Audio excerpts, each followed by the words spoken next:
This is a free video lesson by talkly.co.uk for IGCSE First Language English Paper 2, which is the writing paper.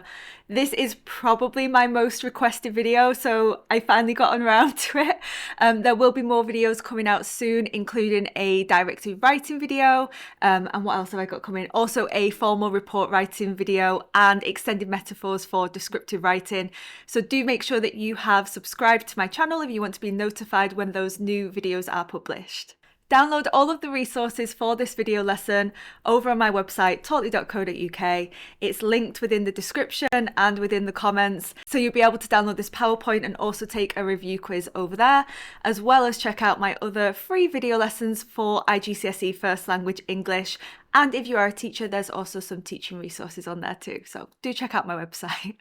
Beginning first of all with some information about your Paper 2. Paper 2 is your writing paper and it is worth 50% of your overall grade for IGCSE First Language English.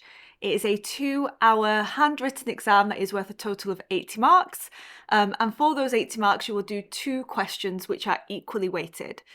So section A, everybody does, that is directed writing, worth 40 marks, in which you will have to read 2 different articles and respond to their arguments, evaluate their ideas in an argumentative or persuasive speech, letter or article.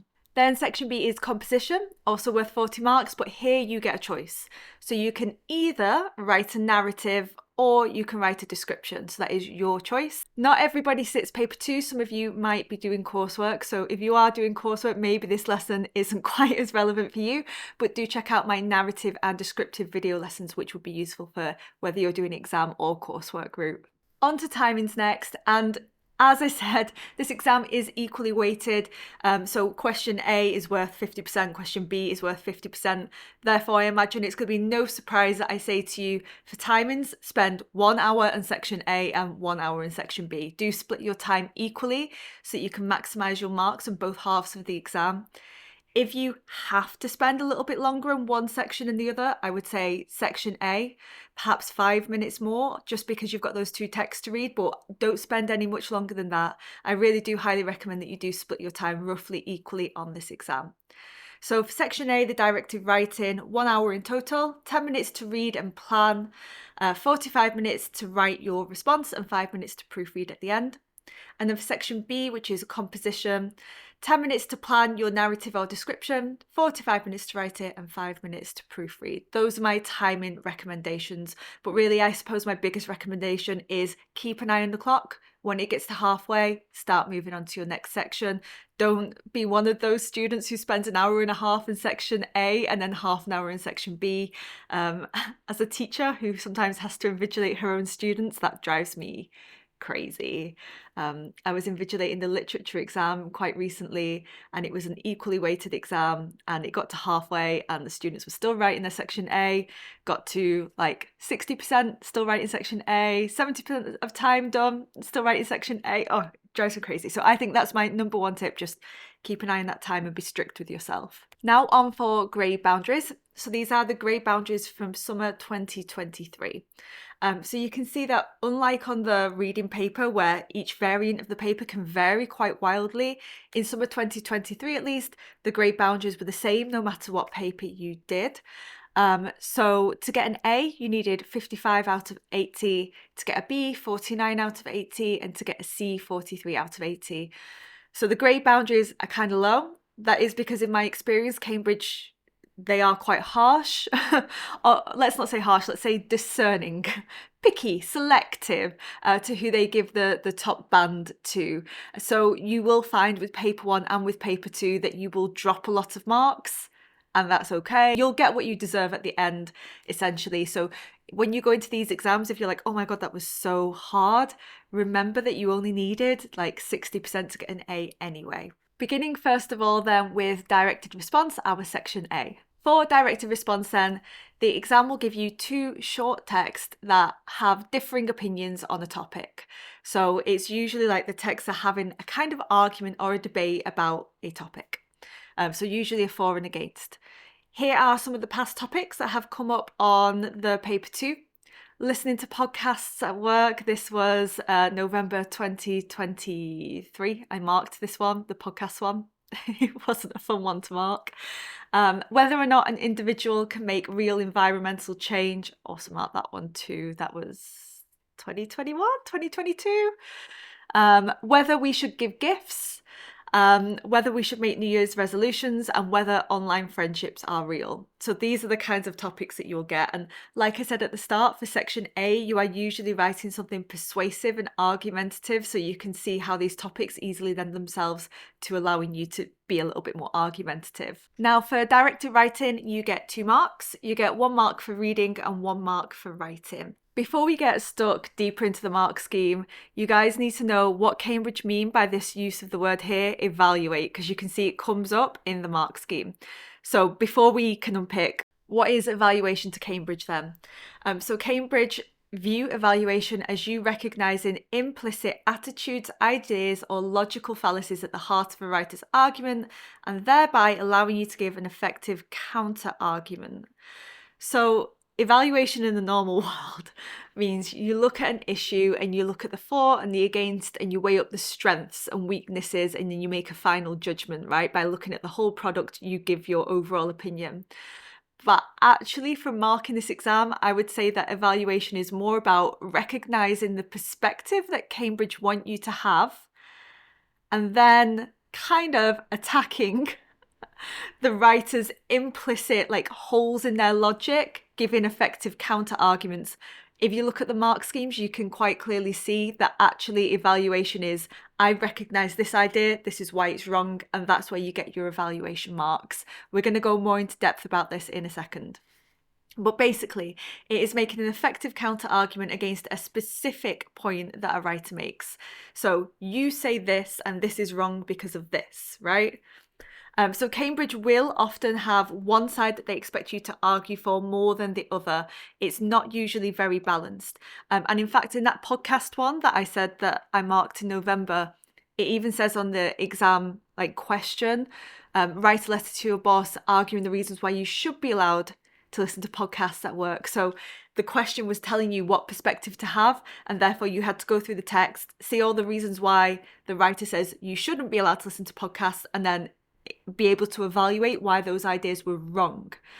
There are some questions where it's 80% of the evaluation points come from one perspective and 20% the other. So you could get some marks for seeing both sides of the argument, but you get most of your marks for arguing the viewpoint that Cambridge want you to do. We're going to have a look in a second about how can you figure out what Cambridge want you to argue, but let me show you now why this matters so much by going back to the mark scheme. Now, I'm going to start here in this band, because in this band it says some successful evaluation of implicit ideas includes a range of relevant explicit details.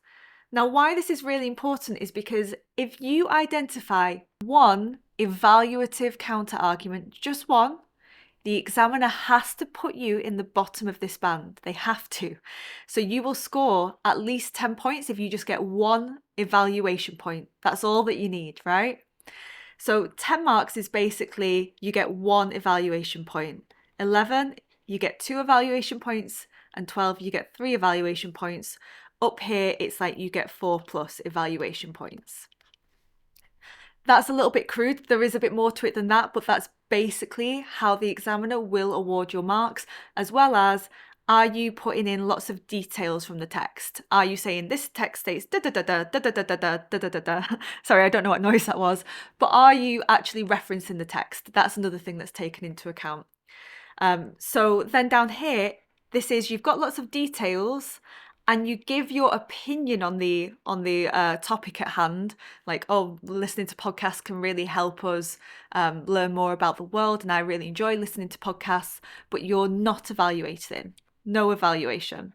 And here it's a very general summary with no opinion. So that's basically how your reading marks are awarded, which is why it's so important to try and find one of those evaluation points, because then you force the examiner to give you at least 10 out of 15 for reading. And as you've seen with those grade boundaries, that can really make a big difference to your final overall grade. Now let's have a look at 4 different examples of directed writing questions and see if we can figure out what perspective Cambridge want us to argue so that we've got a better chance of getting those evaluation points. So here is the one that I was talking about. This is the November paper that I marked. Imagine you are an employee of a business in which listening to podcasts is not allowed. Write a letter to persuade your boss that staff should be allowed to listen to podcasts in their workplace. So here, Cambridge are literally telling you that you should be in favour of podcasts. Therefore, all of the evaluation points for this particular exam were you arguing for podcasts, that podcasts are helpful in the workplace. And when you argued that they weren't helpful, you didn't get any evaluation marks. Some other clues are, the final bullet point said, suggest some of the benefits of staff listening to podcasts based on what you've read for both staff and the business. So this question was very kind because it was very obviously telling you what to argue. Like I said, this is the most recent paper that's just gone.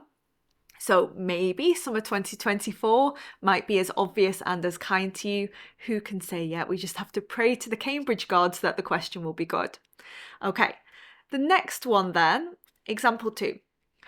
Your friend has been asked by their boss at work to apologise to a colleague for missing a meeting. Your friend is unsure whether to apologise and how to apologise so that their boss is satisfied. Write a letter to your friend giving advice on what they should do. In your letter, you should evaluate the ideas about apologising given in both texts, explain why your friend should or should not apologise and how to deal with the situation at work. So this one is less obvious, but what perspective can you figure out that Cambridge might be more likely to think you should probably take in order to get those evaluation points? Let's see. So if you look at the keywords, we can see the question is saying how to apologise. How to apologise so that their boss is satisfied. Therefore, probably the question and the evaluation points are going to be more falling towards, yes, you should apologise and these are the reasons why, because it's saying in the question how to apologise. Now, if you're not going to apologise, you wouldn't need to know how or the methods of doing it, right? And also in the final bullet point, it says how to deal with the situation at work. So that it's implied there that you should be doing something to deal with the situation. So the evaluation points for this question were mostly on the favour of how you should apologise, different methods, what are the benefits of apologising and, taking accountability at work. So there you can see that Cambridge have kind of hidden the perspective that you should have in that question. Here's another example, example 3. Write an article for your school or college magazine with the title Small Change, Big Difference. In your article, you should evaluate the views in both texts about saving the planet, give your own views based on what you have read about whether your school or college can make a difference and how. What side does Cambridge expect you to argue here? Okay, here are the clues. So the title of the article is giving you a big hint. Small change, big difference. I know it's got a question mark, so, but it is seemingly implying that if you make a small change, it will have a big difference. So it seems to be pushing you in that way. And also whether or not your school or college can make a difference and how. Now, if it was that you couldn't make a difference, then why would Cambridge put in the how? So on this exam paper, once again, all of the evaluation points were you arguing that schools can make a difference, individuals can make a difference, because the two articles, one was basically saying individuals can't make any difference whatsoever, only big companies and governments can, and the other one was saying every little helps. So basically Cambridge wanted to say, no, every individual can make a difference, and those were the clues within the exam question. Now, for our final practice question, we're actually going to have a go at doing this one together. So, practice question. Write an article for young people advising them what they need to consider when deciding on a holiday destination. In your article, you should evaluate the ideas, opinions and attitudes in both texts, suggest what young people should consider in order to make a responsible decision. So, what perspective is Cambridge expecting you to have here? Well, it assumes that you will be going on holiday. So this article isn't against tourism, it's in favour of responsible tourism. So you are going to be looking for ideas in the text, what problems can tourism bring, but what are the ways of solving or improving these problems? So those will most likely be your evaluation points.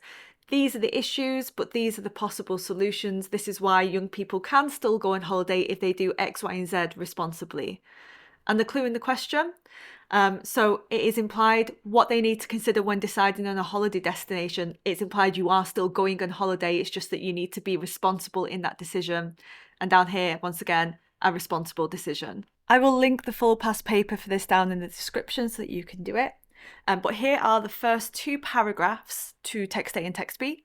And as we read them, I want you guys to think, what are the two different sides to the debate? And how can you make it so that you are counter-arguing that young people can still make a responsible decision, right? So this is the point of view that you're trying to argue. Text A, can the world be saved from over-tourism? We've officially entered the era of too much tourism. Sand has been removed by tourists from famous beaches, and cities impose fines on weary tourists just for sitting down in crowded hotspots. As local people fear being priced out of their towns and cities, stringent rules and limitations are imposed on holiday rentals. In Thailand, one popular destination has been closed indefinitely to allow its ecosystem to recover from the millions of tourists who have visited over the years. Tourism taxes are becoming more common and in some areas are being used to restrict access to all but wealthier clientele. So this article seems to be suggesting that tourism is destroying the environment, and it also destroys the local economies. So for example, here are some of the problems. Sand being removed, that cities aren't actually, like, the city officials aren't being very kind to tourists either, that local people can't buy housing there because they're being priced out, perhaps because of the amount of holiday rentals, that in Thailand, the ecosystem needs to recover because it's had over 1 million tourists come to visit, and that tourism taxes are being put in place, but that the end result of this is restricting access to only very, very wealthy people. So how are we going to counter-argue? So maybe it might be something like, we need a public campaign about respecting environments. Sorry, I find it hard to write and talk at the same time. Maybe we could ban holiday rentals, and young people need to choose hotels, or choose more traditional, like really think about the venues in which they're staying at so that they're not affecting local people. Maybe in terms of millions of tourists, we could have limits on numbers. And for young people, that could be that you choose less popular destinations so that you're not overburdening one area. But that also there are benefits to the local economy of tourists. So tourists obviously keep businesses going and pay tax, value-added tax on local products. So there needs to be, like, we need to reinstate harmony between locals, officials, and tourists. And since the question was asking about, like, what can young people do when they're making the decision, I imagine that Cambridge would want you to be more highly focused on, like, young people's choices. So perhaps one way to ensure that you're having harmony with locals and officials is better behaviour. Not sitting down on the street, sit down at a bench, not buying expensive holiday rentals, not going to places that are already overly busy, not going to places where the ecosystem has been destroyed, like the Barrier Reef, for example, might be one where you'd say, I'd avoid going to the Barrier Reef because I know that ecosystem needs to recover. So there are some of the ideas that we could put in for the first text. Let's have a look at the second text now. Text B. Text B is taken from a magazine article about living in a famous tourist destination. In the summer, Paolo Santini shares his hometown with 3 million temporary residents. A cultured man, Paolo has worked 40 years in the city's museum, curating the region's ancient treasures for exhibited for the visitors. Indeed, the day I interviewed him, the museum was packed with weary families wandering aimlessly through Paolo's beloved artifacts. So here it seems to be arguing a little bit more in favour of tourism, if I can just find my pen, for tourism. And so these are some ideas that we could use to counter argue this one, but we need to add on to them for it to be counted as evaluation. So this one here has once again got 3 million temporary residents, but here what's the benefit of these temporary residents? That they, like we said before, pay money to local attractions and people like Paolo, like his museum. They also, because it's in a museum and we're talking about culture and treasures, keep local history and treasure alive. So that's like one of the benefits, right? If nobody was visiting, Paolo wouldn't have any money. Presumably other museum curators and restaurateurs also wouldn't have any money, but also all of these local people are bringing a lot to the city beside money because they're learning about the culture, and they're getting involved in that culture. Because it even says, 3 million visitors and that it's packed. So the people who are visiting his hometown aren't just going there to sunbathe, they are actually engaging. So here between us in the first two paragraphs, we've already picked out lots of problems with tourism, but perhaps how we could begin to counter argue it, of how actually young people could still go on holiday, but in a more responsible way. So this is what I mean when I say you need to identify in the question, what perspective do Cambridge want you to have? And then when you're reading those two texts, apply that perspective. Now I've linked text A and text B, in fact the whole past paper as I said, in the description. Do pause the screen and go away and highlight those two texts. So highlight firstly any explicit details from the texts. What points do they make about tourism? So just like I did here, and I highlighted about the sand being removed and being priced out and holiday rentals and 3 million temporary residents, those are your explicit details from the text. Remember in the mark scheme, if we can zoom back, in the mark scheme, it talked about a range of explicit details here. Right? So that's what I mean when I say explicit details, things that you can actually highlight and identify in the text. Then, after you've highlighted the explicit details about tourism, like I did in the margins, can you begin to think of counter arguments or solution to these issues? How can young people still go on holiday, but in a more responsible way based on the ideas that you've read in the text? So by the time that you're done, your articles should look something like this. Do go ahead and do that for me now.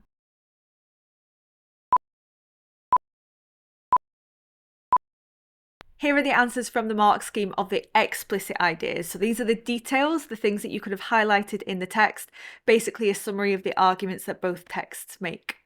So, as we read through, do also be thinking in your head, how could you evaluate these points? What counter arguments could you make to show how actually we could solve that problem and young people could still go on holiday responsibly for X, Y, and Z reason? So, from text A, it explicitly argued too much tourism is detrimentally affecting the environment and also the people who live in the local tourist hotspots. Tourism taxes mean that only the wealthy can travel to some areas. Over-tourism affects different countries in different ways. There are benefits to tourism for some local people in the areas, and some local people don't benefit from tourism or have less access to their culture as a result. In text B, the explicit ideas that the text stated was that tourism has raised the standard of living for locals and given employment opportunities or better facilities. Some facilities are focused just on tourists and not on locals.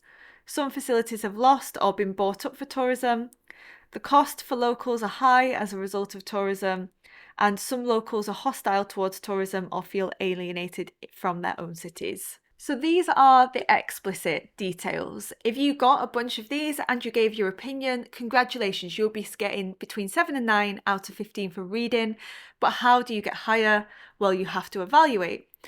So these are the counter arguments, the evaluation points. And remember, if you got even one of these, the examiner has to give you 10 out of 15.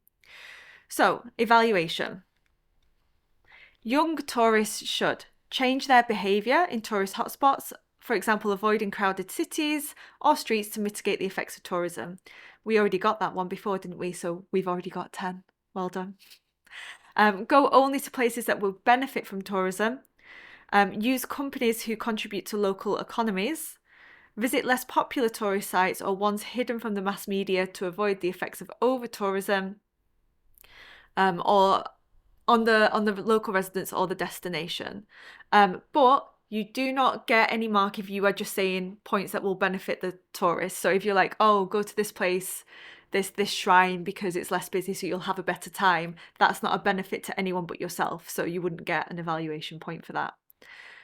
Use local businesses for services and make sustainable decisions about transport or accommodation. So, for example, saying, oh, avoid Airbnb and temporary tourist accommodation, like pick local hotels owned by local people, that will get you an evaluation mark. Young tourists should not visit tourist hotspots at peak times to help local people. And again, you can't say because then you'll get better photographs because that's just about benefiting you, not about benefiting anyone else. And do not just visit places just because they're on trend. I remember a few years ago, Reykjavik in Iceland was super on trend, and I think that became a problem because everyone just went to Reykjavik and then the hot springs were no longer as beautiful. I feel like that was when Sigur Rós was really popular too. Maybe I'm showing my age now. Anyway, moving on. Mark scheme, example. Mark scheme, evaluation ideas. So these are some of the other evaluation points that you could have had, which are actually arguing the other side. They are arguing, that tourism is a problem. Just maybe there's nothing you can do. So cultures can be eroded or commercialized or become inauthentic or become ignored. Those are evaluation points. I know it here in China, like some places just feel like they're there to sell you things and not necessarily how they actually would have been 100 years ago for the local tourists. Cities aren't designed for fluctuating populations. Think about that second text where it said, in the summer, 3 million residents come and then go. Like, what happens during the winter time? People just lose all of their ability to make money. Tourism is driven by greed, not by cultural exchange. Over-tourism is bad for both residents and tourists. Tourism needs to benefit both sides, or benefits to locals inevitably come with costs. That, if you're going to accept money from tourists, the cost is going to be that during the wintertime, you're not going to be able to make a lot of money and everything will become very crowded during the summer. And that tourist taxes are unfair to poorer tourists. Do note that in order to get evaluation points, you really do need to have the mindset of how we can improve the effects of tourism on communities rather than for yourself selfishly as a traveller. How many of those evaluation points did you get?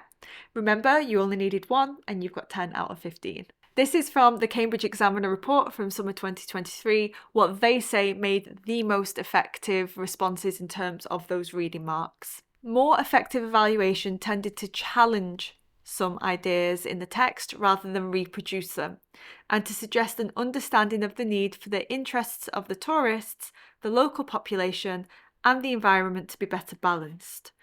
So notice that Cambridge want you to challenge the text. They want you to say why the ideas in the text might be wrong or how you could find a happy medium between the two texts. They don't want you to just reproduce. That means they don't want you to just copy and summarize what you've read. They do want you to engage with the ideas within the two articles by having that counter argument, by having that debate and that discussion with the ideas that are at the heart of those two texts. Moving on now to the writing marks. So you get 15 marks for reading, but you get 25 marks for writing. Obviously, this is a writing paper after all. So if you've watched my narrative and description videos, this is very, very similar. The only difference with these writing marks is now paragraphing is also included. Structure is included. So to be getting the top marks, it needs to be carefully structured. You need to have paragraphs that effectively group your arguments by theme. So you've really thought about the order of your paragraphs and what ideas you're going to include in what paragraph and why. You're going to have a wide range of precise vocabulary. So yes, you've got sophisticated and impressive vocabulary, but you are using it correctly.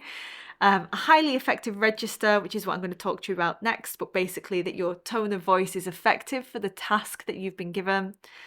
I put vocabulary twice, and that your SPAG, your spelling, punctuation and grammar, is almost always accurate. Yeah, you can have 1 or 2 small errors, but most of the time, like 98% of the time, you're accurate. Over here now, so your structure is secure, you've paragraphed correctly, you've organised your ideas pretty well. Maybe you haven't always thought about this idea belongs with this other idea in the same paragraph, but basically your paragraphing is correct. You've got a wide range of vocabulary. Your vocabulary is now, your register, sorry, is now effective, but not highly effective. And your spelling, punctuation and grammar is mostly accurate. 85–90% accurate, and the errors that you've got are only minor. I would say over here, really, you've got some flair. It sounds really good. And over here, it's like, yeah, this is really good. It's accurate. I can see some errors, but it's not a big deal. Over here is where most people tend to fall on the exam, in this band with frequent small errors. So generally you are paragraphing well, but you've probably got some small paragraphing issues. Your range of vocabulary is adequate, but it doesn't really ever impress me. Your register generally sounds like it's right for the task, like you kind of sound like you're writing a letter to your boss at some points, but not always. And your spelling, punctuation and grammar is generally accurate. You have got some errors and I can see them, but I always know what you mean. Over here then, in this band, which I hope none of you will be in, you have got serious errors. So this is where you've got very frequent errors of spelling, punctuation and grammar. I can very easily spot many errors without really trying very hard, and those errors sometimes make me confused what you mean. I have to stop, I have to pause, I have to go, what does this mean? And sometimes I'm not sure. You might copy the structure of the text, you might copy the language in the text, so you're not really always using your own words, and your register doesn't really sound appropriate for the task.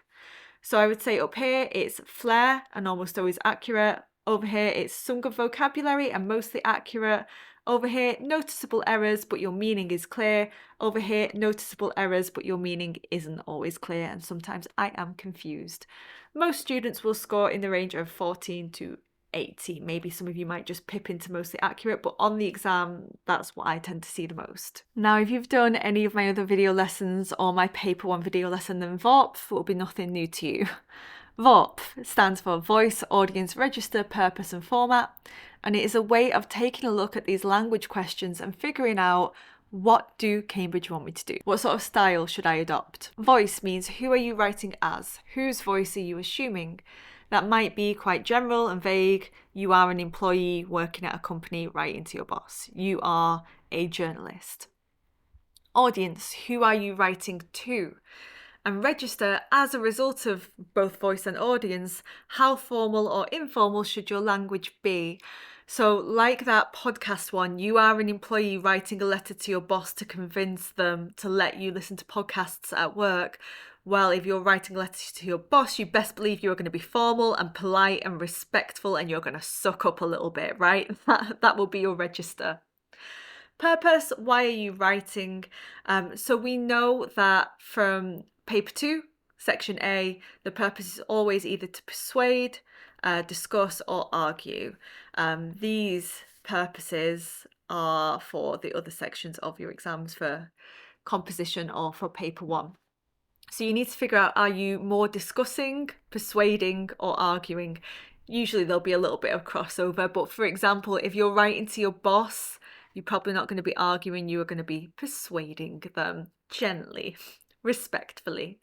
And then finally, what text type have you been asked to write? That is your format. So for section A, it will always be either a letter, a magazine article or a speech.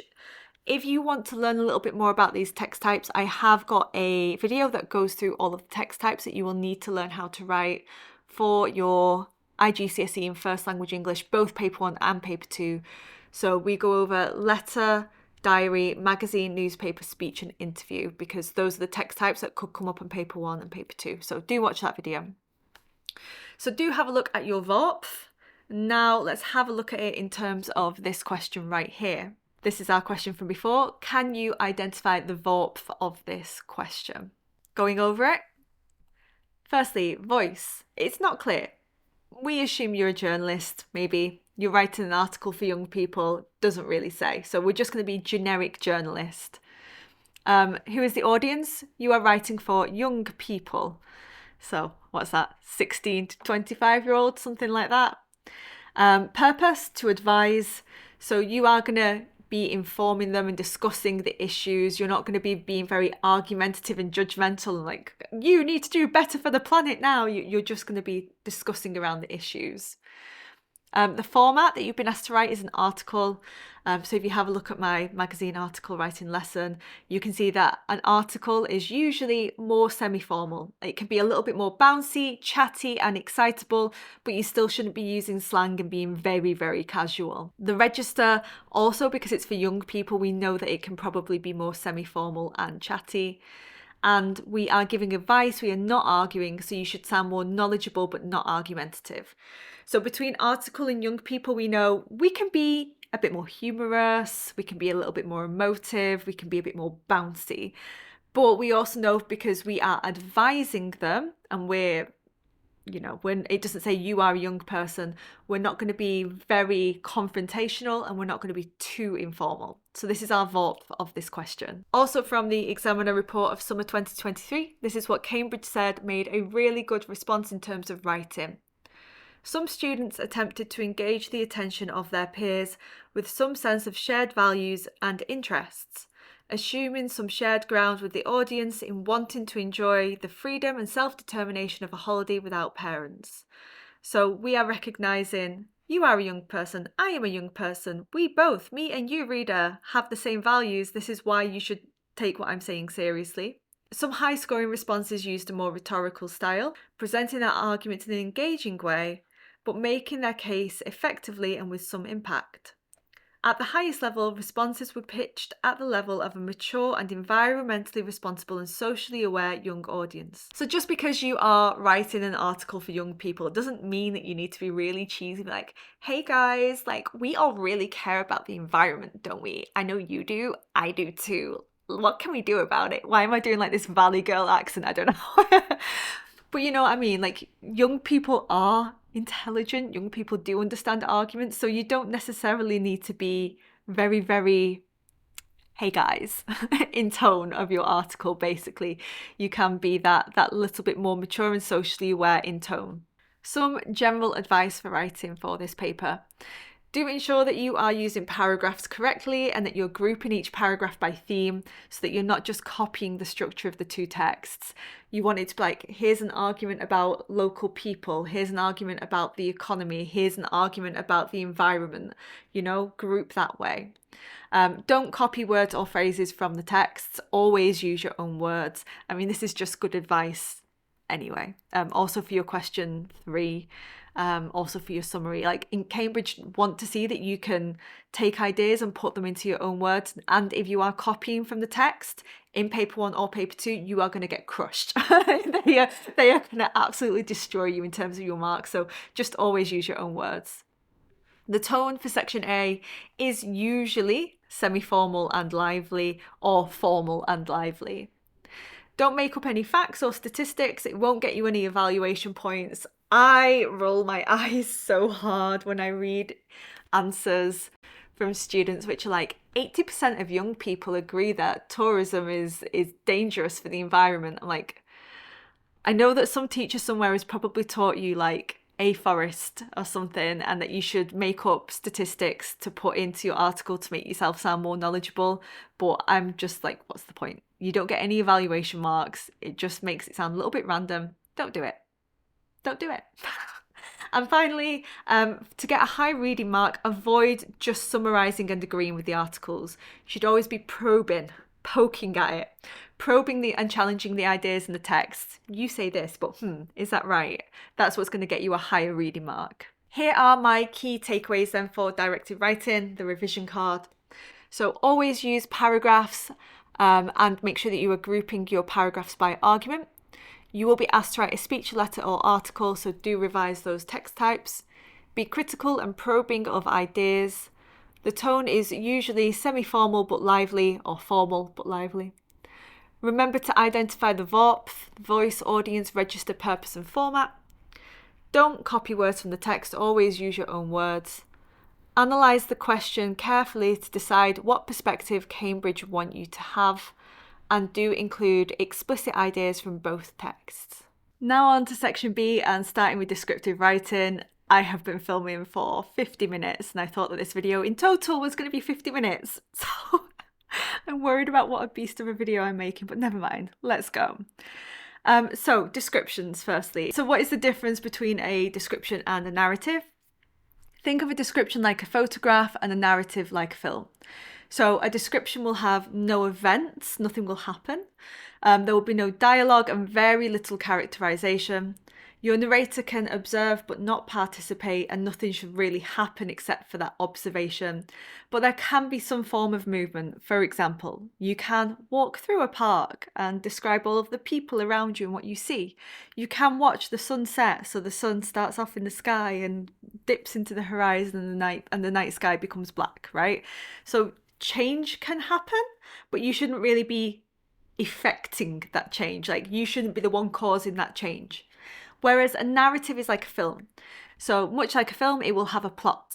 You will have a climax, you'll have dialogue, you'll have characterization. It will also include some description, but that won't be the main purpose. And the big thing is something will happen. Although I've read many stories in which you get to the end and you're like, nothing happened. And those stories score poorly. But in theory, this is the difference between a description and a narrative. I do go into all of this in a lot more detail in my description video and in my narrative video. So if you want to do it a little bit more in depth, then go over to those videos. But you get marks for content and structure and for style and accuracy. So for content and structure with descriptive writing, have you got many well-defined and developed ideas? You know, you've not just given me this list. I see a candle and an elephant and a white fluffy cat. How nice. You are actually like, the elephant's tusks reach to the sky. The elephants have tusks. No, the elephant's trunk reaches to the sky like a hand outstretched towards God. Its ears glisten with sweat that has built, I don't know. You know, you're really like picking out lots and lots of different details about one particular image and going into depth with it. And because you are doing all of that, you are creating a convincing overall picture with a variety of focus. So I can really imagine in my head, this is what you're describing, here are all of the things within it, and I can picture it really well because you described it so realistically in so much depth and detail, and everything flows together well. In band 5, you are developed, so you've got frequent well-chosen images, but notice here they might not always be super developed or super defined, and your picture is mostly convincing. I can basically imagine what you're describing, but there are some times when I'm like, all right, so you were describing the outside of the castle, now inside the castle, now you're back outside again, but you never mentioned going back outside, what? Which happens. Looking at some of my year 11 coursework there, logic. And then band 4, you will have a selection of relevant ideas and images and details, but they're not developed anymore. You becoming a little bit more list-like. And it might have some elements of narrative. You might have too much characterization, for example. And in band 3, it's really quite straightforward. Here it is just like a list, and the list of images might not even go together. I'm like, castle, but there's a TV in the castle. That doesn't make any sense. Or you've just straight up written a narrative. So here there's features of narrative, and here it's, you've written a story. Then in style and accuracy, basically the same as for directed writing, except that structure and paragraphing isn't included. You've got precise and effective vocabulary, a range of different sentence structures, and your grammar is almost always accurate compared to mostly accurate, frequent small errors and frequent serious errors. So those are where we're looking at for style and accuracy. If you watch my description video, and it's excellent, you definitely should. Why haven't you watched it? But then this 5-paragraph structure will be familiar to you. I'm not going to overtalk it because you've already watched that video, right? But basically, the 5-paragraph structure, write these 5 different paragraphs in your descriptive writing and you will probably score quite well. So you firstly begin with a zoom out, a long shot. So describe the whole scene in detail and mention something that you will return to at the end of your description. So like you are looking from a long distance at the thing, the person, the object, the place, and make sure you pick out something that you want to mention at the very end, because that will create a nice circular feeling at the end. Then second paragraph, you're going to zoom in. You're going to pick one small detail. Okay, we've got a castle. Now I'm going to zoom into a turret, or I'm going to zoom into a particular room, or a person standing on the drawbridge. Especially, it's very good if you can make whatever you're zooming into symbolic, you know, it represents something else. So maybe we've got this castle which is full of wealth and extravagance, but I'm going to zoom into a homeless person, a pauper, sitting by the wall, right? That's quite symbolic because it contrasts, doesn't it? Describe it in extreme depth, and this could be a good opportunity for an extended metaphor. Subscribe so that you'll know when my extended metaphor video comes out. Then in your third paragraph, change perspective. So imagine the scene through the eyes of somebody who is there. What are they feeling? So now perhaps we are a queen looking down on the land. It could also be not necessarily a person. If you don't want to do that, you don't have to, but it could be you are now describing it from a different perspective, as in from above or from below or from within, or that you're describing the same scene 100 years in the future or 100 years in the past. What I really want is that third paragraph, something will shift purposefully, deliberately, to create an effect. Then in your fourth paragraph, you're going to zoom in again.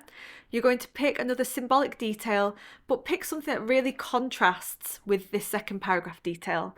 So here, if we had this poor pauper, maybe we would have a queen, or maybe we would have the crown jewels or something like that, something that really, really contrasts. And then finally, in the last paragraph, you are going to have an emotional ending and you're going to circle back. So pick something that you mentioned in that very, very first paragraph and circle back to it to create this emotional atmosphere. So perhaps I might, at the very start of the scene, I might have some birds that are flying overhead.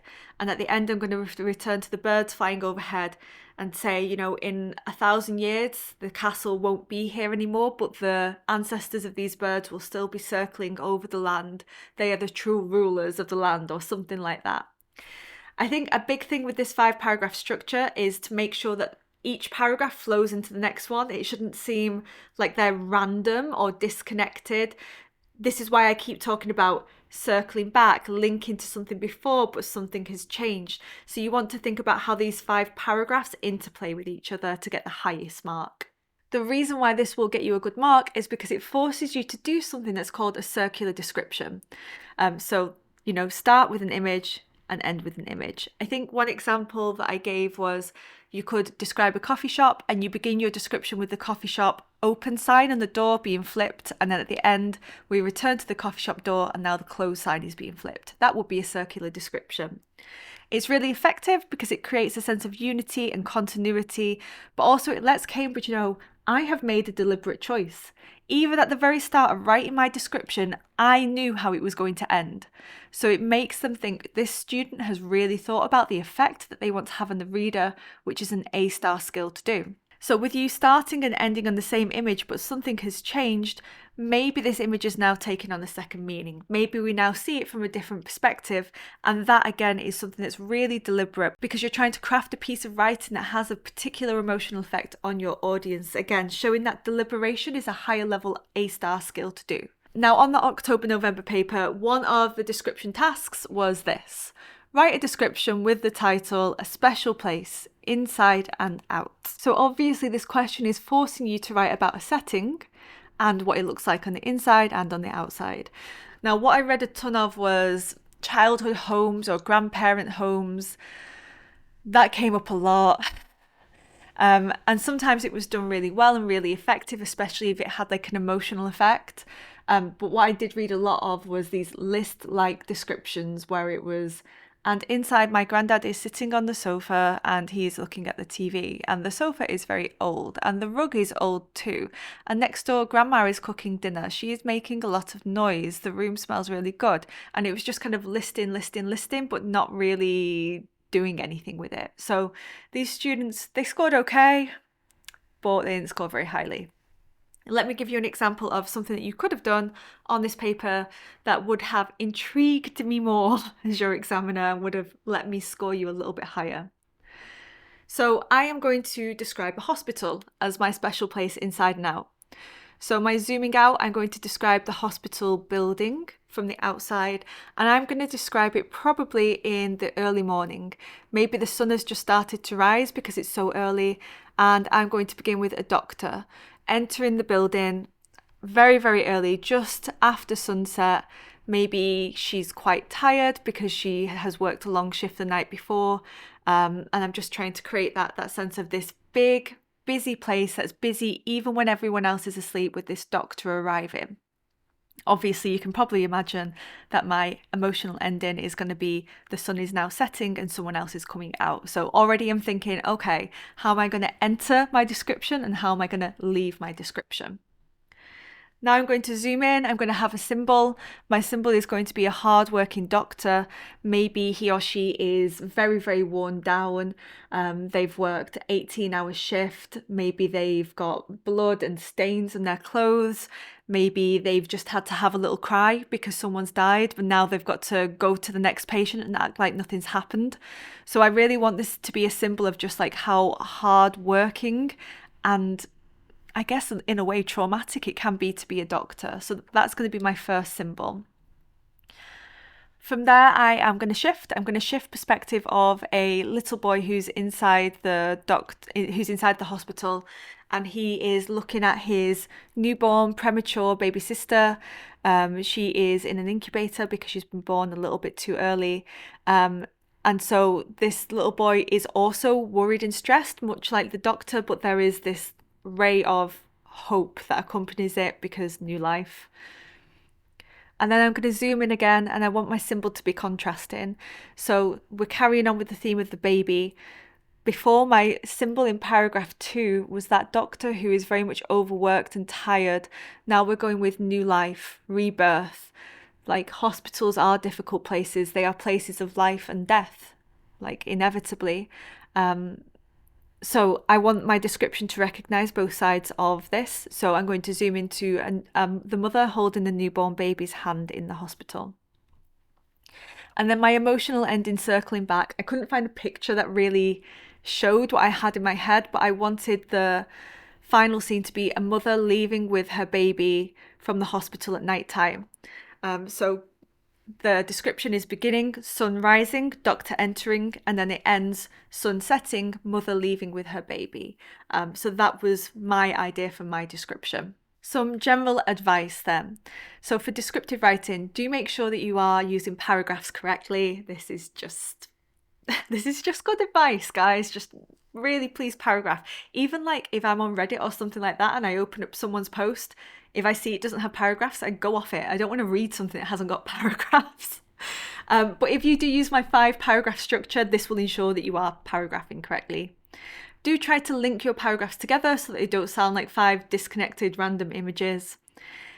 Consider how a camera would logically move through space. So, okay, I am a camera, I am outside the hospital, I am following a doctor in. He's very upset. Okay, now we're swerving off. We're at the ICU. Newborn baby now being taken to the mother. They're holding hands. She's got permission to leave. Camera coming out with the mother outside the building. Like I said, I did read a description. Sorry, one of my year 11s to throw you under the bus, but I did read a description of a castle that was just like randomly inside, outside. And I was like, how is your camera getting to all these places? And it just felt really disconnected. So imagine you are a film director as you're writing this description. Consider what tone or atmosphere you are trying to create. Like I was trying to create this like contrast of life and death within the hospitals, like hope and heartbreak. That was the tone I was going for. Do avoid being narrative, so don't have named characters or any dialogue or any actions happening. You are just observing. And remember that you do gain marks for having developed imagery, so do describe each of your images in detail and depth to maximise your marks. This is what Cambridge say. So this comes from the Cambridge Examiner report of summer 2023. So ways in which descriptive writing can be improved. Avoid cliched scenarios and consider a more individual and original selection of content. Like I was saying, as an examiner, I read the same description, same story over and over and over and over again. And oh my God, when I read one thing that's even slightly different, I'm like, A-star, well done. Well, not actually, I still give them, the fair mark, but it makes me more excited to read their work and therefore maybe a little bit more optimistic in my marking, I suppose. Do choose a scenario which gives you a range of details to focus on. If you pick something very straightforward, you're not going to have a lot to say about it. Keep your focus on details which help to evoke a particular atmosphere. So what tone, what atmosphere are you trying to create? Okay, what things would best create that tone? Write sentences with proper verbs and do not switch tenses. Both descriptive and narrative writing, people are just flip-flopping between past and present tense. That is the most common grammar mistake. Go back through and check your tenses, please. And do use vocabulary precisely. So many people, and I also see it in my YouTube comments too, can you give me a list of words to memorize and use in my exam? But if you do that, if you just come in with like 20 complicated words that you're like, I've got these 20 words and they're really hard and I'm going to get them in, and you just randomly shove them in, they're not going to create an atmosphere. You're not using them precisely. Sometimes it makes me confused. I don't know what you mean anymore because you're not using these words correctly. It makes you get a lower mark. So use sophisticated words, but only if they fit the atmosphere and only if you're sure that you're using them correctly. Here is my revision card, my key takeaways for descriptions. Use my 5-paragraph structure, zoom out, zoom in, change perspective, zoom in contrast, and emotional ending, circle back. Link paragraphs and ideas smoothly. Think about how each paragraph will flow on from the previous paragraph and connect to the paragraph after it. Avoid narrative features like plot, dialogue, and characterization. Remember to describe images in depth and detail. Consider what tone and atmosphere you are trying to create. Make sure that all of your images and vocabulary choices match that tone. Imagine you are a camera and consider the most logical route through your description. And those 5 minutes for proofreading, do always, always, always save time to check your spelling, punctuation, and grammar, particularly making sure that your tenses are consistent. Now finally on to section B, narrative writing. Content and structure, once again. So content and structure for narrative writing. So much like descriptive writing, yes, you do also get marks for your paragraphing and how well they flow from one into the next. But now Cambridge are looking to see that your plot structure, which we'll talk about in a second, is well defined and that you have got description, character, setting, and an effective climax, which is strongly developed. In Band 5, you have got a plot, which is defined but no longer well defined, and you have still got that description, character, setting, and climax. Now in Band 4, your plot is relevant, so it's not defined anymore. Maybe it meanders, it wanders a little bit, and it has some features of narrative writing. So it might have description or character or setting or climax. So notice that to get into Band 5, you must have a climax, and to get into a Band 4, you may have a climax, but no description. Or you may have no climax, but some pretty good characterization. Then in Band 3, your writing is straightforward. There are limited uses of narrative features. Sometimes I couldn't even tell you it was a narrative at all. Most students will score in Band 4 or at the bottom of Band 5 in my experience examining this paper. Not very many students get into the Band 6, but maybe you will be one of them. So notice then, it's always about plot and how defined it is. So what do we mean by a plot being well defined? Well, you would have an excellent plot structure like this. So you will begin with an introduction. Your introduction should introduce, who would have thought, the time, setting, and character. Who is the main character? What are their motivations? What do they want? So I should have a really clear sense of this story is about this person in this place, and this is what their concerns are. I can't even tell you how many stories I've read where the main character is just I, and they never get given a name. Sometimes I'm like, is it a boy or a girl? Dunno. Old or young? Dunno. Who are they? Dunno. Like, I've read so many stories where the main character is just, I am a generic teenager. So that's the purpose of your introduction. Inciting incident, honestly, in exam terms, it's a little bit optional because you haven't got a lot of time. But something should happen that begins the main action of a plot. Usually an obstacle, something that gets in the way from the main character from achieving what they want or what they desire. I have got a more detailed video on this, which you are free to check out. Just search Tautly narrative writing. But basically, I am a knight and I love this woman. This woman has been kidnapped by a dragon. Therefore, I must now go and save the woman, right, from the dragon. So the woman being kidnapped there would be the inciting incident. Was that a sexist example? Now the woman must rescue the knight from the dragon. Anyway, then you will have rising tension. And the key thing here, really, if you're wanting to get the top marks, is you should have some tension. Some points where I feel stressed, tense, curious, right? I should be asking questions. What is happening? Will everything be okay? So we are building tension towards the climax. It will often have misunderstandings and conflict. In the climax then, this will be the most intense or exciting part of your story. It might be a physical climax, like a fight or a battle, or it might be an emotional climax, like an argument or a realization. And then a resolution, once again for the exam, I don't need to see this necessarily, but some sort of conclusion where we're answering any final questions that have not yet been addressed. And in short stories, do keep this brief. And it is also fine if you want to have a cliffhanger and just finish right after your climax, as long as the most important issue has been resolved.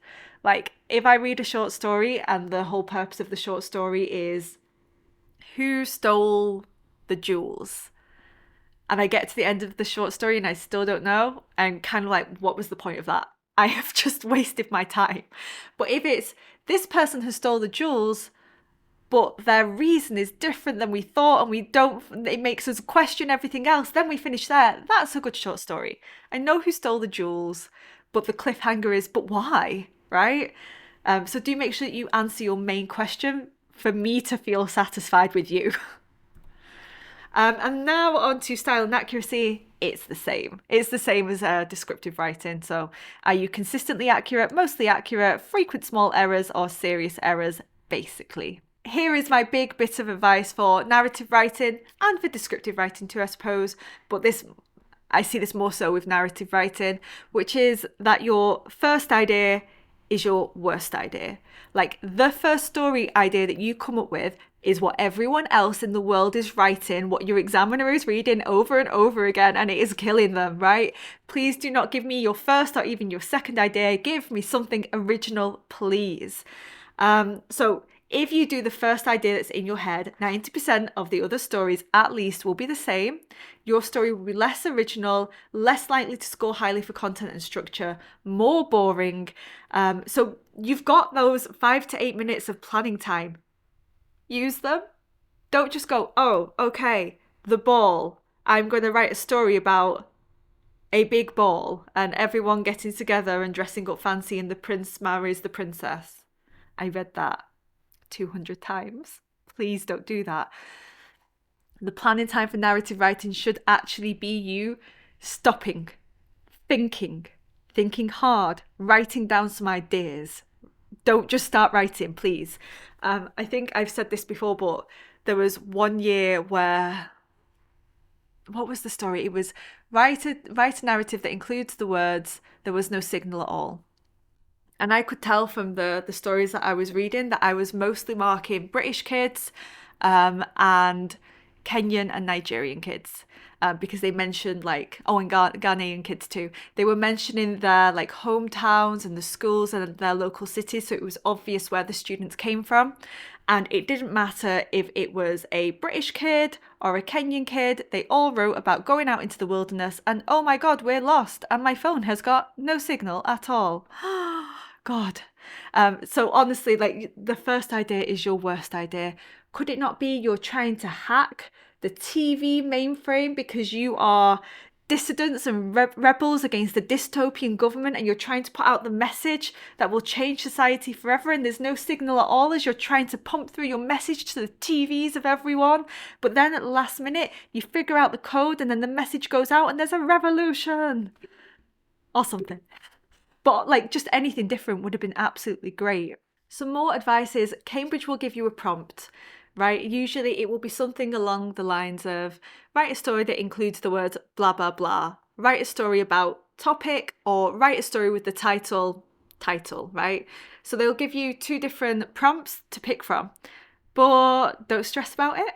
If you wrote a story that was completely unrelated to the prompt, you don't get a penalty for that. The examiner just marks your story as how good a story it is. Is the plot defined? Does it have good characterization? Is the dialogue there? Is the spelling, punctuation and grammar accurate? Nowhere on that mark scheme does it say follows the prompt, includes the words of the prompt, is suitable for the prompt. It's not there. So don't freak out about, oh, but if I want to do something original, what if the examiner doesn't see that it fits the prompt and I get penalised? It won't happen. So don't try to force something rather than an original idea because you're worried about that. Instead, use that time to actually write a well-written story, because this will score far higher than a boring story that is very, very literal to the prompt. Now, you're doing an exam, and so you're probably thinking, well, what can I really do? Oh, God, don't tell me you're one of those students that's like, you can't revise for English. Yes, you can. Yes, you can. So what I recommend that you do is you prepare ahead. So before you go into your exam, you will come up with a setting and some characters that can be in your story, because every story has got setting and characters. And therefore, when you get into the exam, you can be like, okay, Reykjavik, Iceland, and Penelope Clearwater, who is a character from Harry Potter. Let's see what you're doing today. Oh, write a story that includes the words the ball, that is about the ball. Ah, Penelope, you're going to a ball at the old court in Iceland at the royal Icelandic family, right? You've got in and you've instantly done something more interesting because you've got an original setting and original characters in your head. You can even already have a basic story idea that you tweak according to the exam prompt. You shouldn't be going in blind. And when students do go in blind and do go in unprepared, that is when they write the most boring stories. That's when they write their generic teenage character. Oh, this is the most common story that I read. I don't know how it always manages to come up. Boy is going to be in a football tournament and he's being scouted, and this is going to determine his life, and he scores the winning goal. Hooray. Like football stories, I swear. And so this November, write a story with the title The Ball. It was either a football story or it was Prince and Princess at the ball story. That was it. And if these students would have prepared ahead and had an original setting and had original characters, maybe they wouldn't have felt the need to go ahead with their boring football stories. I'm sorry, I'm biased. I don't like football, I don't care, and I especially don't like reading the same story over and over again. So we are going to prepare ahead. We are going to think of our characterization and our settings that we can include in our paper 2, section B, composition for narrative writing. Now, when you're thinking about your characterization, you should think about the following things. Obviously, appearance. What do they look like? How do they dress? Their actions. How do they walk and move through the world? Do they smile? Do they frown? Are they kind to people? Are they rude to people? Speech. How do they speak? Quietly, loudly, slowly, fast? Do they have an accent? Are they chatty? Are they shy? And their motivations. What do they care about? What drives them in life? And what I would also add on to this is please give your character a flaw. People are not perfect. The most typical character that I get is, I am a generic teenager. I am very pretty. I am very nice and kind. I have got no flaws whatsoever. Boring. Please tell me one good film that you have watched, one good book that you've read where all of the characters are perfect. People aren't perfect. So if you make these perfect characters, they don't seem realistic. So do think about giving them a flaw. So maybe they are really rude to everyone. Maybe they hate animals. Maybe they swear at their grandmother, right? Why does your character have to be Miss Goody Goody Two Shoes? Don't. Boring. Do something else. Now, let's imagine that we are writing a story from June 2023 paper, in which the prompt was, write a story with the title Out of Time. We're going to try to apply some interesting characters to this prompt, so let's have a look. Here are some of my interesting characters. What story ideas can you come up with for each of these characters with the story idea out of time? And let me give you a challenge, because I bet that you'll do this. Can you get rid of the idea of death?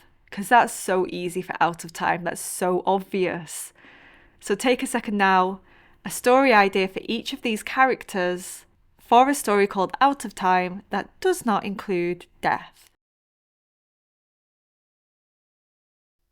Now, how about for this old lady here?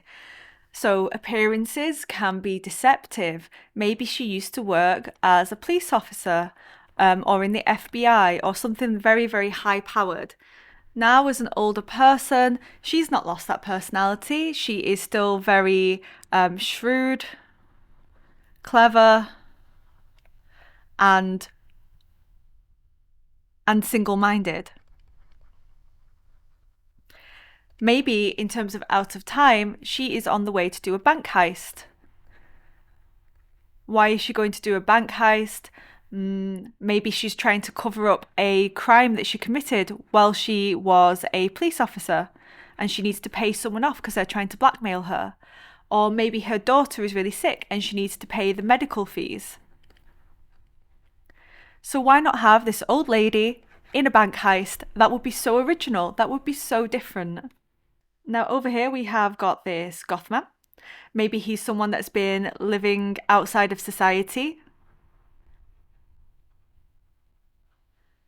like in a broken down building outside of a big city. Maybe he thinks that he can see the end of the world, and that could be the out of time.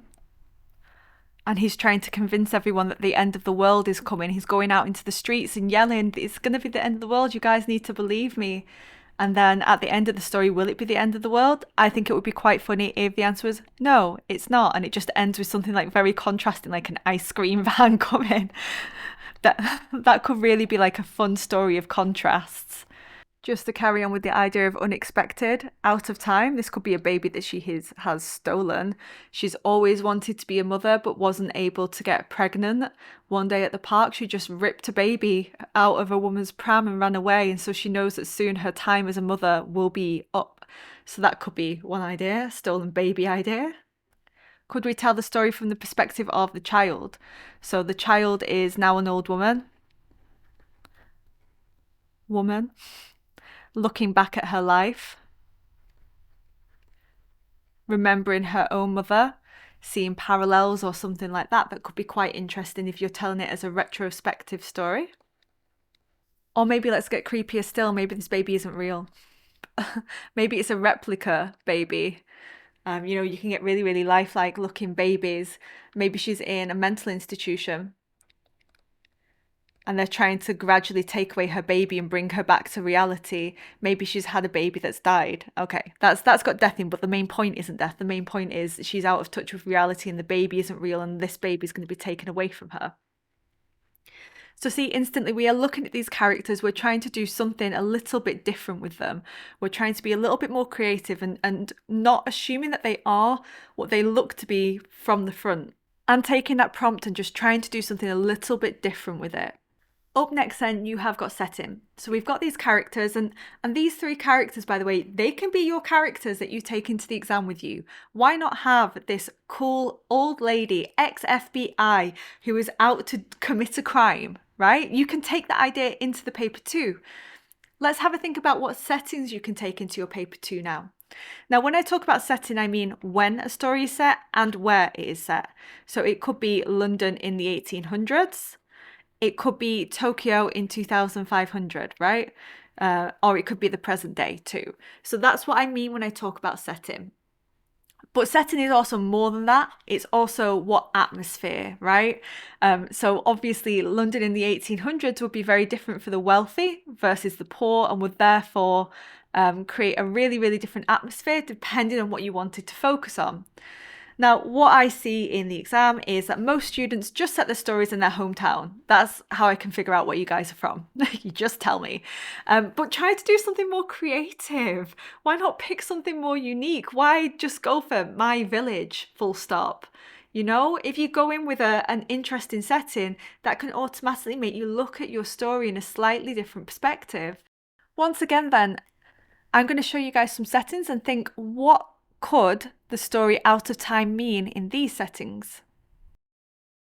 So here we have got a Regency era ballroom, Out of Time. So you could steal these ideas. How about your story is always set in Regency era, Pride and Prejudice inspired, Bridgerton inspired, if you will. And then you could go away and learn some vocabulary words to really describe that setting very beautifully, but precisely.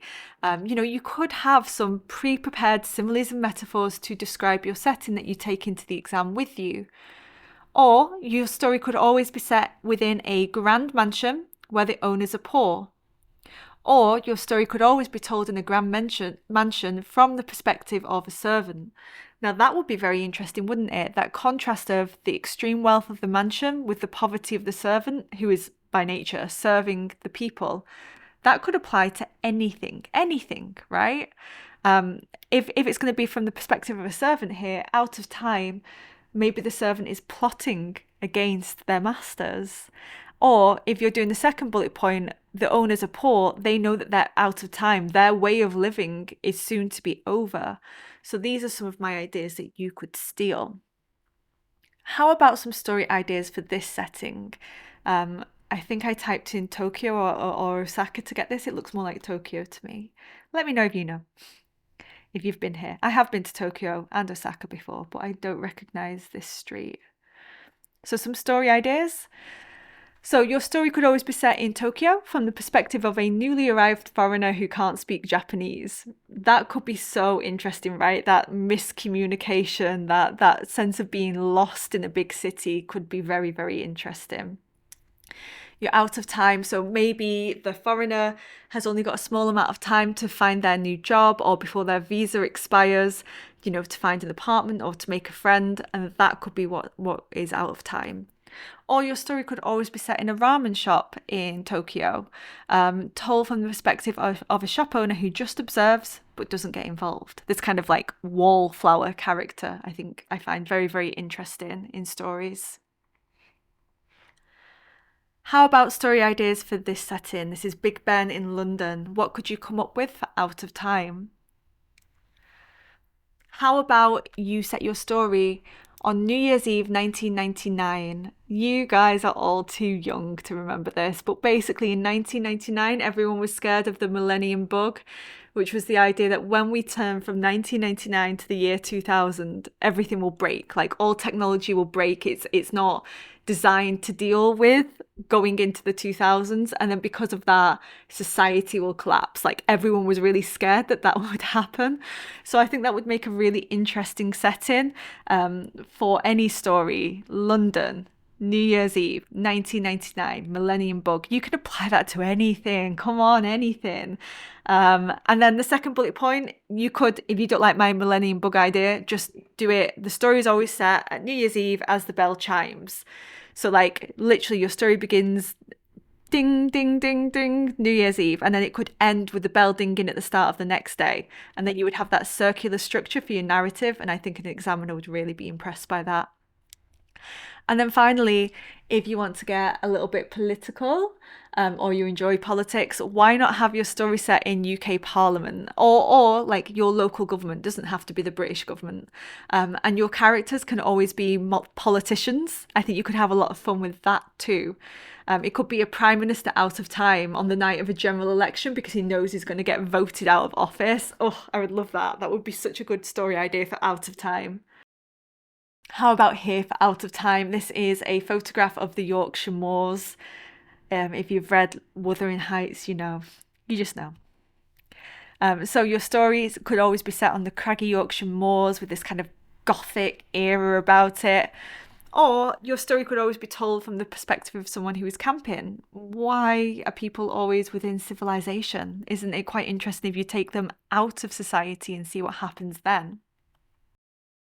For this one, how about a story that's always set in the wilderness, but told from the perspective of a survivalist who believes that the world will end? You guys just know I've been watching lots and lots of survivalist documentaries recently. But yeah, I find this really quite an interesting idea, just in terms of it really changes your perspective on life and the way that you live your life and the way that you view the world if you think that the world is going to end. And then what happens if it does end? But what happens if it doesn't? Or get emotional. How about your story will be set in a cabin in a forest by a man who has recently been heartbroken? Oh, right? So any of these story ideas, you can imagine, you have them in your head, you develop them a little bit, you come up with some similes and metaphors and you practice them. Then all you need to do when you get into the exam, you've got that story idea, just tweak it a little bit so it matches the prompt. Here's another one. This one's a bit more dystopian. So why don't you have a story that is set in a post-apocalyptic dystopian wasteland? The world has ended. It has been destroyed by nuclear war or climate change or something. What then? What would out of time mean then? If time doesn't exist anymore, like literally clocks don't exist anymore, people can't count the days, people aren't sure what the current date or time is. That would be so interesting. Or how about you tell a story that's always set in an abandoned warehouse from the perspective of a homeless person? Again, that would give you both an interesting narrative perspective and a setting. Or think about the weather.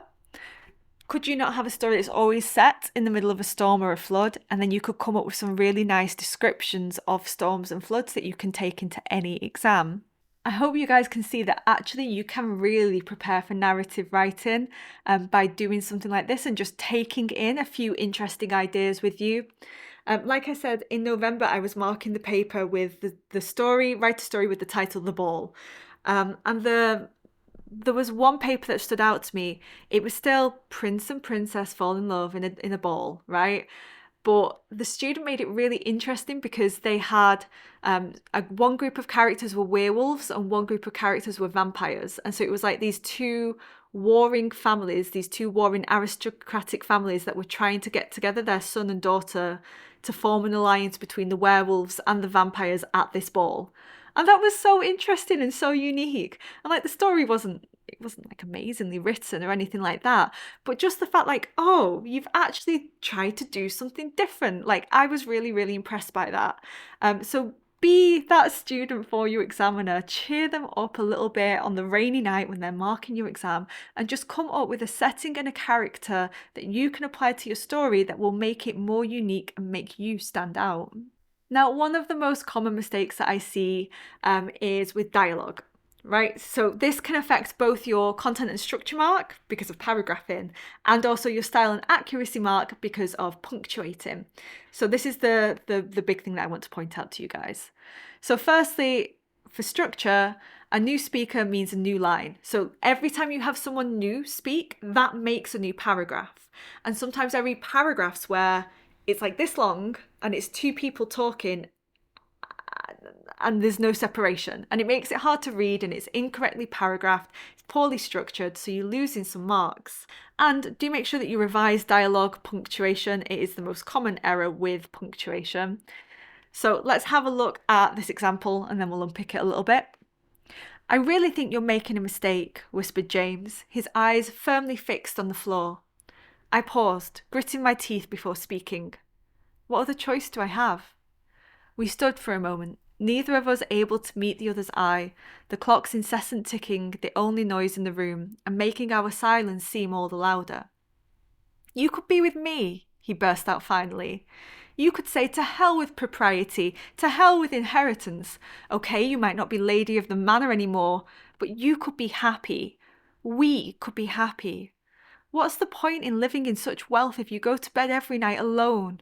Rich, certainly, but alone. I shook my head, blinking back tears. Come and be poor and happy with me, Lizzie. Be with me, Lizzie. I wrote that one as an example of characterization for the ball, right? This rich, poor kind of theme. So firstly, in terms of structure, notice new speaker, new paragraph. So here we've got James speaking, here we've got the narrator speaking, here we've got a description of both of them, what they're doing. We've got James, we've got me, narrator, and here we've got James again. So each time you've got someone new speaking or something new happening, you need to have a new paragraph. Then, in terms of punctuation, notice you need to have a comma and it should go inside the speech marks, and then it should be a small letter here, not a capital letter, because this is all part of the same sentence. You can also have here exclamation mark, even though this would normally begin a new sentence, we've still got a small H, sorry. And once again, the punctuation mark goes inside the speech marks. You can also vary up where your dialogue tag goes. A dialogue tag is what tells you who is speaking. So here we've got the dialogue followed by the dialogue tag. Here we've got the dialogue tag followed by the dialogue, right? I paused, blah, blah, blah. And then down here, we've got the dialogue tag in the middle. You could be with me, he burst out finally. You could say to hell with propriety. So it's nice to vary up so you're not repeating the same structure, not just blah, blah, blah, he said, blah, blah, blah, she said, blah, blah, blah, he said, blah, blah, she said. Vary up a little bit. And even sometimes if it's obvious who's speaking, you don't need to have a dialogue tag at all. So down here, we've got no tag because it's obvious that it's James who's speaking here. Also notice that for good dialogue, we're describing what's happening too. Whispered James, his eyes firmly fixed on the floor. And down here, I shook my head, blinking back my tears. So don't make it like a script where you're just reporting what people are saying. You should still be describing how they're saying it, what their body language is like, what is going on whilst this dialogue is being said. Now, from Cambridge's Summer Examiner report, this is what they say about how narrative writing could commonly be improved on that paper 2 exam. So, think about how to interest and intrigue your reader in shaping your narrative. So things like doing an original idea, having a circular structure, those are ways of interesting a reader. Consider imaginative ways to tell your story apart from a chronological account. Why does it have to go beginning, middle, end? Can't you go end, middle, beginning? Like that story idea of the baby, right? The baby is telling the story as an old woman remembering back. So that could be very interesting. Develop your character's thoughts and feelings to help engage your reader. Do not rely on events. So we need to care about the characters, and why would I care about a character who doesn't even have a name? Do check your writing for errors which will affect your mark, such as basic spelling and punctuation mistakes. And again, like I said, for descriptive writing, tense. Tense is a huge one in narrative writing because you guys all begin in past tense, then you get to your climax and you get excited and you change to present tense. So do check that your tenses are consistent. Try to use some complicated vocabulary with precision and consider the power of simple words and sentences to create particular effects. So simple, basic words, but used in a powerful way, can have more of an effect than a very long and complicated word where you've not really thought about how to use it. To bring this all together then, here is my revision card of key takeaways for narrative writing. Prepare ahead by considering interesting settings and characters before the exam that you can apply to any exam prompt when you get in there. Your first idea is your worst idea. Actually use your planning time to come up with something more original. Dialogue. Remember, a new speaker means a new paragraph. Build tension and mystery to make your climax more effective. Double check your paragraphing. Remember, tip top, change paragraph every time you have a new time, person, topic, or place. Avoid generic teenage protagonists with no personality and no flaws. And do always save time to check your spelling, punctuation, and grammar, especially with your dialogue punctuation and making sure that your tenses are consistent. If you like this lesson, you can find more like this on my website, taltly.co.uk. Like I said, I've got a descriptive writing lesson, a narrative writing lesson, a paper 1 breakdown. I explain how to write all of the different text types that you'll need for your first language exam. So subscribe to my YouTube channel and head on over to taltly.co.uk. Leave a comment if you've got any thoughts or questions that you want to ask. Thank you so much for joining me on this monstrously long revision video. I can't believe I thought it was only going to be an hour. Thank you. All right, guys, see you in the next one.